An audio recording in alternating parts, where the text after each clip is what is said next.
We actually found the last window that we were missing. Now, there's a few things I gotta do to be ready for like the garage slab pour. This is gonna be for my barn door. I can finally submit for this framing inspection. All right, Joe, so we've got the top lock done, putting in that door handle. My windows actually cost me $5,182. Top of the morning today, folks. Welcome back to Nikos Property Show. It is super cold out here and I'm excited to get this progress going. We actually found the last window that we were missing. So as y'all know, I waited 4.5 months for all my windows to come in, and then when we were installing the windows, the guys were doing a phenomenal job, and we were looking and looking. We couldn't find one window. I actually got sent a window that didn't belong to me. So then I took a trip to Hawaii. So I just got back and it is freezing here in Chattanooga, Tennessee. So during the time that I was gone, we actually found the window, or 84 Lumber found the window, and actually I got a new sweatshirt from 84 Lumber, so it feels kind of warm here. But right now we're gonna do a little bit of framing punch list, get this last window knocked in, and the guys are already here working bright and early on a Saturday morning, so I'm excited, and we're just gonna keep getting progress here, and I'm excited for what's to come because we also got garage slab getting poured with concrete and Hardie's coming up and things like that. But in the meantime, I'm gonna get some of this work and then we'll keep progressing, and I want to talk to you a little bit about my budget and show you where I'm coming in at as well. So why don't we get straight to work?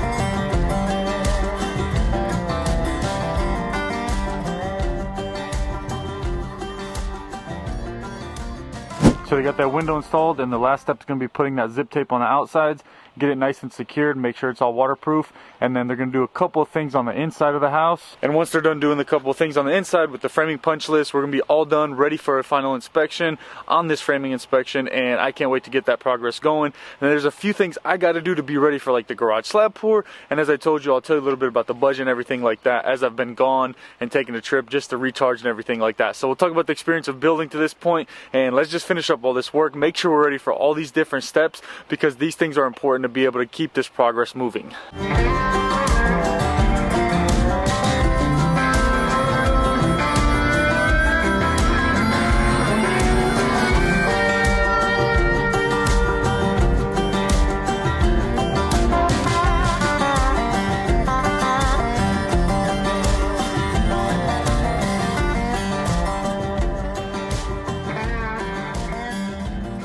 A few things you want to check for before you do your framing inspection is making sure that all of your bolts are in, and these are just like your foundation bolts. It's where the guys that are doing the block foundation actually put those in, so that when the framers come and they put that plate, that steel plate down, everything is nice and screwed in right here. So as you can see, there's that, and it goes around the entire foundation. And right now I got the guys in here adding some support for a barn door, and I'll show you that as well. So we're just going through some small things here, making sure everything is all good and nice for the framing inspection. And then I'm actually do some work in here, tying all this mesh together, so when we pour this concrete slab, it all works out. So I'm going to keep on working, get them doing that barn door, and we're just going to keep progressing. All right, so as you can see, this is what the framers were doing for me here. This is going to be for my barn door. This is just some support as the door is actually sliding. It won't be leaning forward or anything like that, or getting pulled because of gravity or anything like that. So everything else is done in the house. I can finally submit for this framing inspection, but the framers are about to head out of here, and I'm going to go ahead and start doing everything to get prepped for this garage slab pour. And so let me jump into that and explain what's about to happen. All right, y'all, so the framers are done doing the small punch list. I can finally submit for a framing inspection, but right now what I need to do is kind of prep for this slab pour in the garage, on the front porch and the back porch. And where the different pieces of meshes are, I'm going to actually use this tie gun. You just push it down right there, boom, and it just zoom. People usually use like a whirly bird and just do like this the entire time, but I'll show you how it works. And as the framers are leaving, I'm gonna get straight to work, and we're just gonna keep progressing. So this gun's pretty darn cool because it saves a ton of time. So I'm gonna show you how it works. It's a pretty simple process here, but you just go like this, and you kind of get out of the way. There we go. Boom, that easy. And what that'll do is, as the guys are pouring the concrete, it'll keep the mesh all together, so it's not like splitting off and everything. It's gonna keep it as one big piece, so that's gonna be pretty beneficial. So let me get this thing done, and we'll just go from there.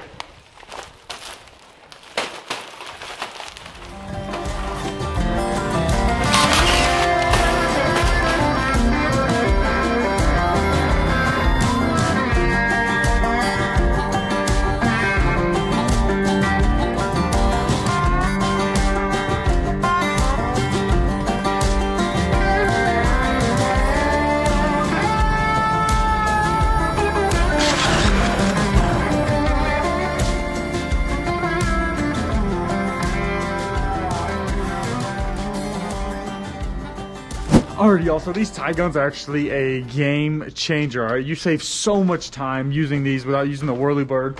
I'm not sure what the correct term for those things are, but everybody I've ever come in contact with calls it a whirlybird. You just keep spinning, and then you get those little wires tied up on the mesh and everything like that. So I am ready. Everything is connected. The front porch, this back porch here, and the garage slab. And I've actually got this entire backyard kind of cleaned off. They took off any of the extra lumber, and we are ready. We are ready inside with all the framing inspection, everything like that. I want to talk about a little bit of the budget and everything. My face literally feels numb right now. It is that cold. It started out at like 22 degrees this morning. Right now it's about 28. So I'm trying to warm up, trying to talk as best as possible. But I do want to talk about how we've gone into the budget, how much windows have cost and things like that, how much lumber package has been, because a lot of people have been asking. So let me regroup, get this gun put up, and then we'll get to talking. Alright, y'all, so I'm all set up, and I want to talk about a little bit of what I've spent and everything that's gone into this point, okay? So right now, I am waiting to be able to do the garage slab pour, get insulation done, and like I said earlier, I've got some proposals for the insulation, and I've got someone coming out to do the garage slab pour. I've got concrete ready. All I got to do is release it the day that it's time to do it and everything like that. So everything's about to get rolling. My windows actually cost me $5,182, and my framing package was right around about $30,000. And it's crazy because a month before I actually ordered it, it was supposed to be about $45,000, and we're actually building my mama house as well, and her package came in at $50,000. So it's all crazy. A lot of progress happening, and we're just going to keep on moving. I'm going to show you a couple different things, talk about some other stuff when we get outside, and we're just going to keep progressing. Alright, y'all, so I was recording that segment of the video. Everything happens for a reason. My dad showed up with some locks and everything, so we'll actually be able to put those on the doors just temporarily so that when the wind's blowing, my neighbor doesn't call me when I'm in Hawaii or anything like that. He had to come in here and actually like put a board down so the door didn't keep swinging open because it has been kind of raining, and then we've got some snow here in Chattanooga, and the wind has been blowing pretty hard. So he's going to put some temporary locks on these doors so that they are secured. We don't have to worry about anything, you know, blowing it open, maybe breaking the door or anything like that. And then we're just going to keep progressing. So I love when things happen for a reason, so, and everything does. So anyways, let's get these door locks on.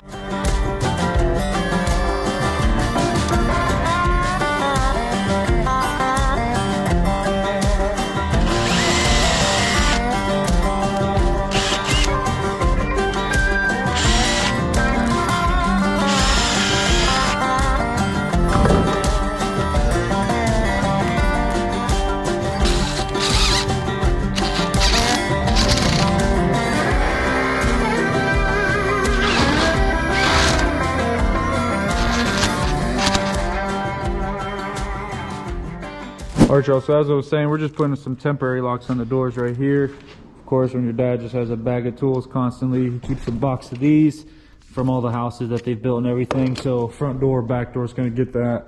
Pretty easy process right there.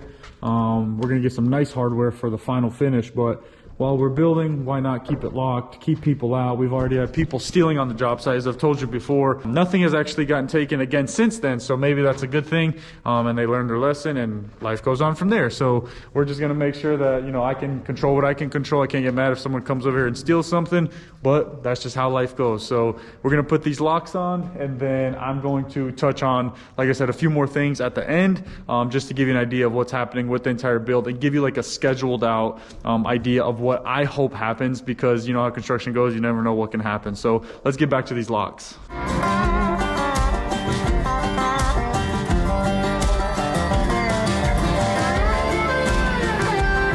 Alright, Joe, so we've got the top lock done, putting in that door handle, and then we are all set to go. Pretty easy process. And then we're gonna get this door all set up right here, because all I've got is some screws holding it, literally right there. and then that's gonna get poured. That's gonna be amazing. Front doors or front porch is gonna get poured, and then the garage slab's gonna get poured, and we're gonna actually put up a temporary door right here as well. Once all this is poured, so that once we get insulation and drywall, nobody will be able to come inside of here, just in case I want to store stuff. And I'll put like a temporary lock on this door as well. So we don't want people coming inside, obviously. That's how people, you know, they're like, ooh, what can I steal today? So we don't want that happening. We'll have everything closed up. It'll be nice and secure. But let us finish up these door handles. We'll get right back to talking.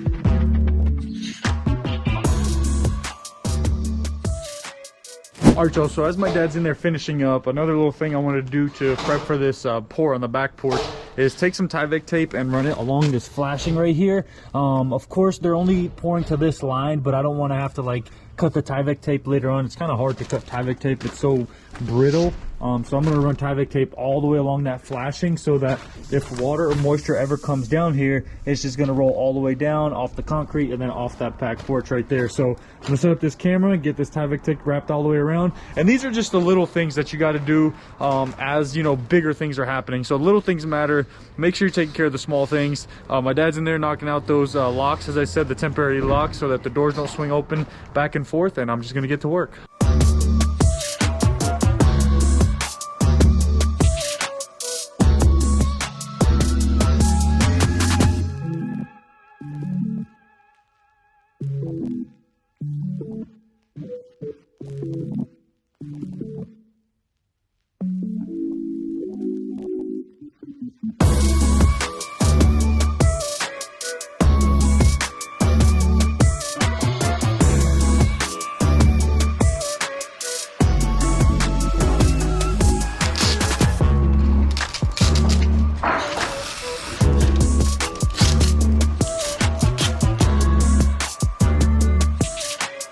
Already all finished up here. Got the Tyvek tape all the way around. Ready for that concrete pour. Dad's got the locks on. Check that out. Boom. All right, it's about time to end that video out. Last bit of information, a little bit of the schedule. Let's get to it. Alrighty, y'all, so I am completely done with pretty much everything I need to this point to be able to do the installation, besides passing the actual framing inspection, and then being able to do the garage slab pour, the front porch, and the back porch, which I already told y'all, everybody is scheduled out. I've got the proposals for the installation, just working through some things, making sure that everything is good. You can't do the installation until you pass your framing inspection, because you can't cover up the wood until the inspector comes out here and makes sure everything is good. Like I told y'all, I spent about $5,200 on windows. My framing package was about $30,000, and with inflation, I mean, with everything going on right now in the world, lumber has shot up again. So pretty much I would have been paying about double for my lumber package, because we're actually building my mom a house, and my brother-in-law's building a house right now, and framing packages are coming back ridiculous right now, which is it's understandable, but it sucks because I was lucky enough and blessed enough to be able to get mine at a good price. So that is what it is. I'm excited to keep moving. I'm excited to keep getting more progress out here. Building this house is extremely exciting. It's kind of stressful. That's why I had to go to Hawaii, just kind of get away from everything and just wait on my window to get found. And that was found. So big shout out to 84 Lumber again for the hoodie and for finding my window. Obviously it wasn't their fault. Anderson at the production facility, wherever that was, got it mixed up, sent my window to somebody else, and that's just how things go. Construction happens. You roll with the punches and you keep on moving. So I appreciate y'all watching to this point. Can't wait to keep building this house. Thank you so much. Now, if you did enjoy this video, make sure you like and subscribe. Make sure you follow me on all social platforms, but especially TikTok, because it's so easy to take a video, edit it, and post it on there. Make sure you check out NikosPropertyShow.com. Grab you some merch, maybe a hat, a hoodie, a t-shirt, or something like that. Stay warm during all this cold weather, wherever you are in the world. And without further ado, smile more, worry less, and stay blessed. I'll see you in the next video. Peace out.